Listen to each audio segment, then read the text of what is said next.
Hi, my name is Sam Johnson and I am a voice teacher. Today I'm going to be reacting to and analyzing, and I apologize for the pronunciation, Luis Miguel performing La Incondicional.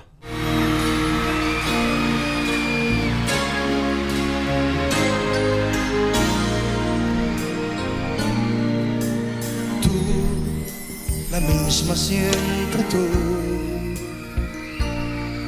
amistad, ternura, qué sé yo. He kind of pulls his lower lip over on that O. A lot of people do that. It gives a kind of interesting sound. It's actually really popular with current American like indie pop music to kind of do that thing with your lip, but it's not completely necessary. It just kind of colors the sound in a different way. Mis horas bajas tú, un cuerpo de mujer, un par de rosas blancas. He has sort of a voice that leans back rather than being trumpety and brassy forward. It tends to go a little bit toward this side, but it's not all the way back, and it does have a little bit of that front stuff, so it's a fairly well-balanced voice, I think, so far. But just when I hear voices that tend to fall back a little bit lower, because we haven't gotten to any high notes yet, it makes me watch out to make sure that they're not going to pull chest voice up, because usually those two are correlated. No existe un lazo entre tú ni yo. No hubo promesas ni juramentos.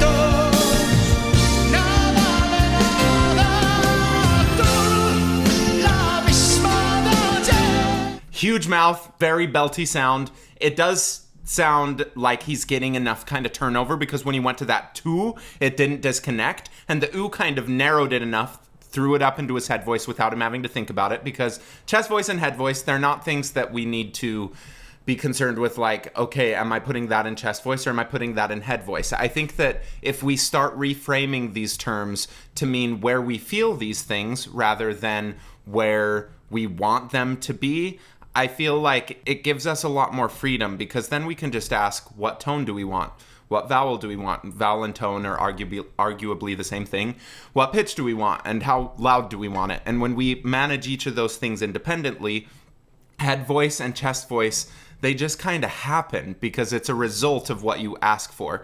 A lot of times when I'm working with newer students and with all students, I want to escape from this terminology because I do think that it's not like the most accurate, but it's mostly because everyone uses it in a slightly different way. But with most people, you have to kind of bring up, okay, do you feel it in your chest or do you feel it in your head? Because most new singers and a lot of really advanced singers are so in their head, just listening to what's happening and judging what's happening, rather than being in their bodies, observing what's happening, being able to notice what little changes are happening, which in my opinion is a much more reliable way to gauge your progress and to find consistency between different performing venues, whether you're outside or in a room or in a recording studio or whatever. So with him, when he went up into that ooh, it naturally went up into his head a little bit, but it was connected. And so that's the difference, is like, was it chest voice? I don't know. Like, he probably felt it more in his head, so it's probably more considered a head voice. But it was full. It didn't let go. It was a connected sound when he went up there. And the ability to do that made everything just a little bit underneath that have that influence. So he's already known what it feels like to have that headier influence, and then he brings it down to the G's and the F's. And even though he's got a really, really wide mouth, which I think is to kind of brighten the sound up, because with the lower notes it was starting to fall back a little bit, and in order to make it not pull chest, he just overly brightened it. It is working.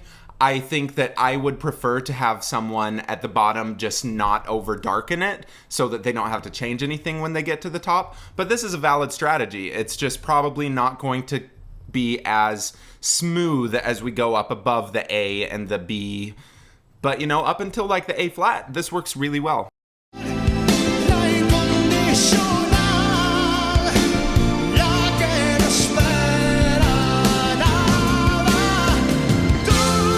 Yeah, same thing that, ooh.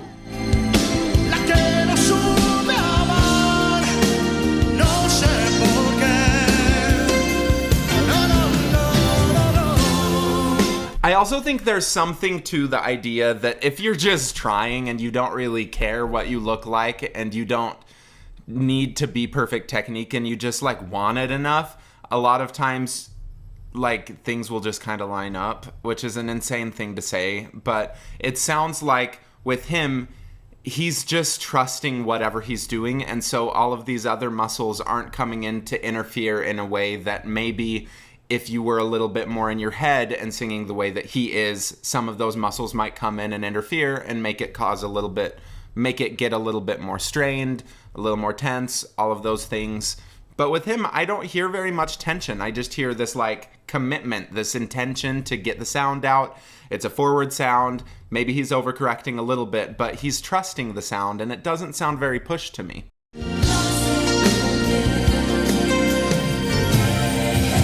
I love how in the character he is.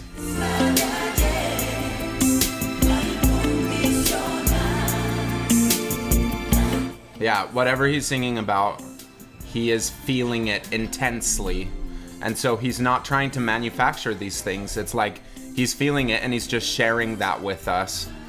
And so all of the sounds that he's making are motivated by that emotional side. And I think that that brings everything together in a well-balanced way, usually.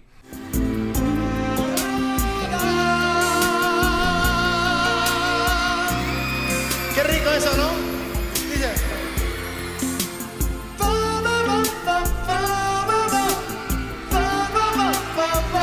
With that, he goes up to the B flat. He does keep more of that back placement, or kind of mid to back. It's not like super, super far forward, like when he was doing the beltier stuff earlier. It's not really, really far back, but it is a little bit further back, in my opinion. You'd probably feel everything a little bit more from here rather than here or here. And he also lightens up the sound tremendously. He doesn't try to get very much volume. It gets a little bit breathier sounding. It's not like the perfect vowel to make it sound super clear, but because he has it kind of back and he's not getting full adduction and he's getting a little extra airiness, that's why we're able to get the sound that he's getting. So there's nothing wrong with any of these coordinations. Some of them use a little bit more vocal capital than others, but with this one, I think that he's doing fine with it, and he's not pressing into it in the same way that he was able to just trust the sounds he was making earlier. He's trusting that sound, and now he's going up to the B flat with it. So it's showing like, yes, you can't just pull wide, blast that up, because he did switch to a slightly different strategy for the B flat than when he was singing all of the G's.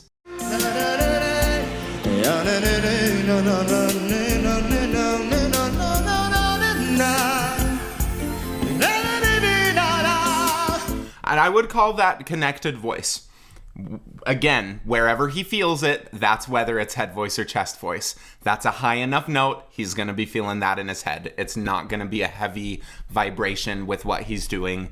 So I'll call that head voice, but it is connected. So it's not that he's flipping up into falsetto. There was a moment where it kind of lost a little bit of the fullness as it had at the bottom, but as the phrase went on, he brought that fullness back in. So he kind of did a crescendo of just tone quality rather than just a crescendo of volume.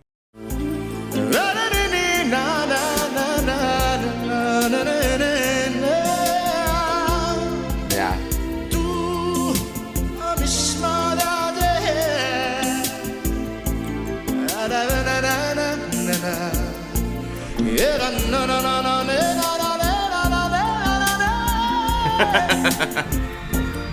That's back up to the A flat, or to the B flat. That time he did use a little bit more of that bright tone, but he didn't add weight with it. So it's like the sounds that he was creating a minute ago when it was a little bit quieter. He got used to what that felt like.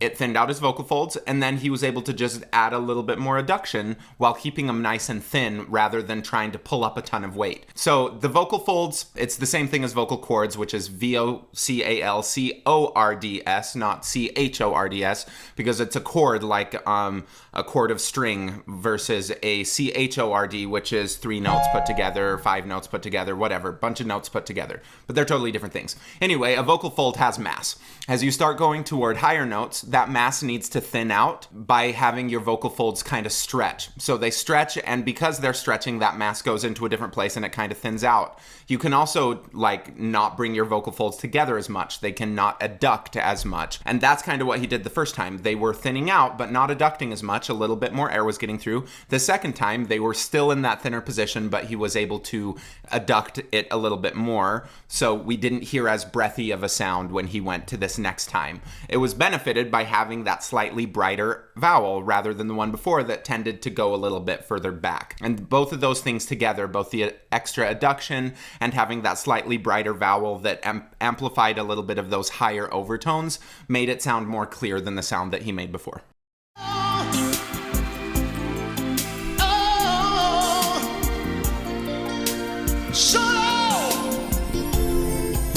That time was back up to the B flat, but he used this vowel, but he was a little bit more connected than what I just did. But using that vowel is kind of the place in the middle. It's not like overly back. It's not really, really blaringly forward. It's just that kind of place right in the middle. And I love that he's showing that he has control over all of these different sounds, because it makes me think that he's doing these all as choices, that he just has control of exactly how he wants to express this emotion. He's practiced it enough that he can just trust that his body will make some good sounds, and then he can just live in the song, because he is so highly emotional with this, and he is really good at working the crowd. And when you're in that situation, you don't want to be thinking about what your vocal technique is. You just want to trust it and live in the moment. And I think that he's at that level, that he's just trusting it, having fun, and being an excellent showman.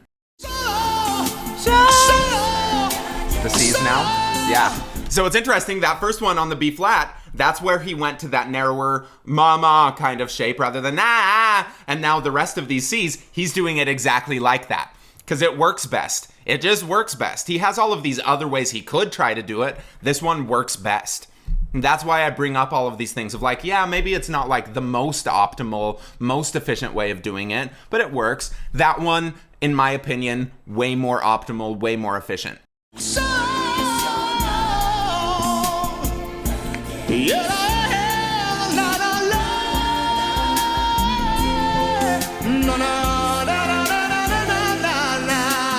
This is cool.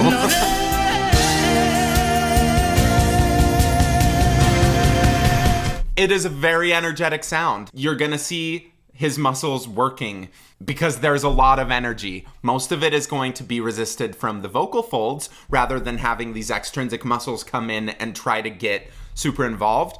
But they're gonna feel that pressure, and it's going to start looking like it a little bit. He's doing a really good job of keeping the flow though, rather than letting all of these muscles kind of clamp down and affect the sound. He's just flowing that air out. The airflow is not stopping, and his vowel is so open that like everything needs to be in a perfect place, because sometimes open vowels like this are kind of difficult. But when you get up to that area, that B flat, B, C area, that's where you need that open vowel and to keep the air moving and all of that energy. But it is kind of like walking out on a tightrope. And like when you're first learning these techniques, you might fall off a little bit. But what's impressive is that he is right on that tightrope. He's not falling off. He's just trusting it. And it's all from emotion. It's not thinking about all of these stupid things that we have to unfortunately think about when we're just practicing technique.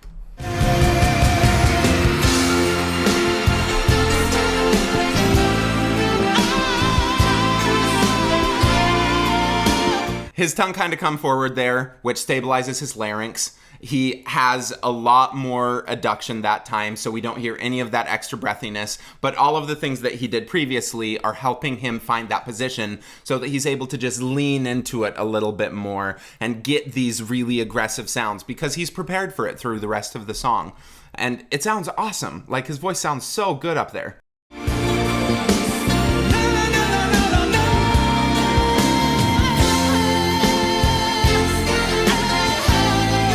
Yeah, so earlier when he was doing the G's and everything, and I'm like, I'm not sure if that would work up top, he changed something. Like, he kept the awesome vowel, but he did thin out a little bit more than what he was doing on those G's. And so I just get worried because most of who I work with is like amateur singers who aren't able to get those subtleties between a G and a C yet. And so generally, if we want to make sure that the C is really good, you're gonna have to thin out the G a little bit more. But he obviously has that C, he has that G, and now he's able to push that G kind of to its limit, and he's still comfortable enough coming back to that place that's a little thinner when he goes to the high money note.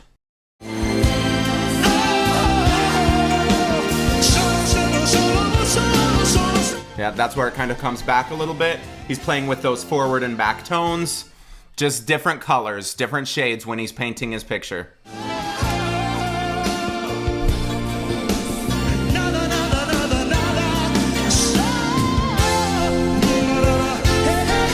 Yeah, this is really impressive.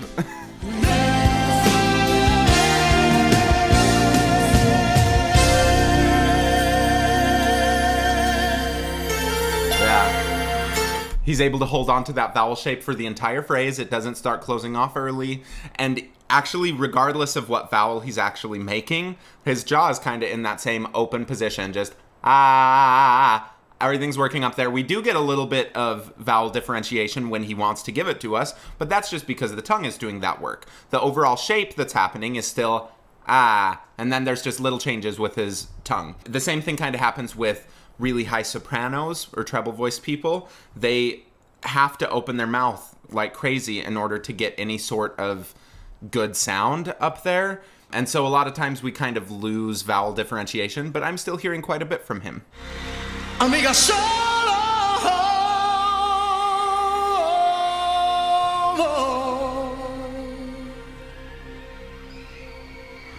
tú.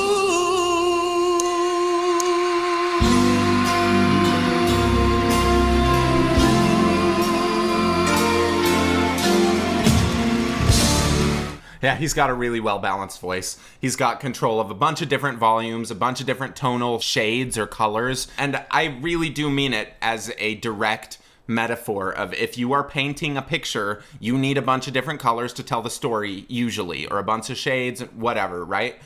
You can do awesome things with just a few colors, but the more colors you have available to you, you have more options.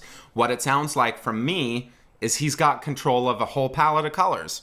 And he's able to go back and forth between those depending on whatever that moment needs. He's not locked in one palette. It's just like everything. He can do whatever he wants at any point because he's balanced each of those individual sounds, and so he's able to jump back and forth between those without throwing off the balance. So we get some sounds that are very, very forward, some that are a little bit further back, and some that are just nice and right in the middle. So he's got a super soulful voice. I like him.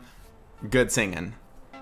Thank you for watching. Please like, subscribe, share this video with your friends, and ring the bell because I just looked at my analytics and I have less than the average amount of people ringing my bell. So ring the bell, please. Thank you.